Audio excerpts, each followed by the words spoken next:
வணக்கம் நண்பர்களே. இப்போ பார்த்தீங்கன்னா நம்ம பருத்திக்கு மிஷின்லேயே களை வெட்டி மிஷின்லேயே பாத்தி ஒட்டி தண்ணி பாய்ச்சிட்டு இருக்கோம்.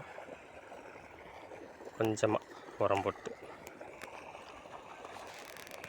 பரவாயில்லாமல் நல்லாவே இருக்குது. அருமையாக செடி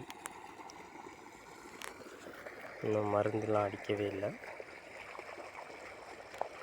முழுக்க முழுக்க பார்த்திங்கன்னா நம்ம இயற்கை முறையிலே தான் முடிஞ்சளவு மருந்து அடிக்கிறதும் உரம் போடுறதையும் தவிர்த்துருவோம்.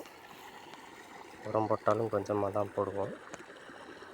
அதுக்கு செடி எப்படி இருக்குன்னு பாருங்கள். பிடிச்சிருந்தால் லைக் பண்ணுங்கள், கமெண்ட் பண்ணுங்கள், சப்ஸ்கிரைப் பண்ணுங்கள் நண்பர்களே. நன்றி, வணக்கம்.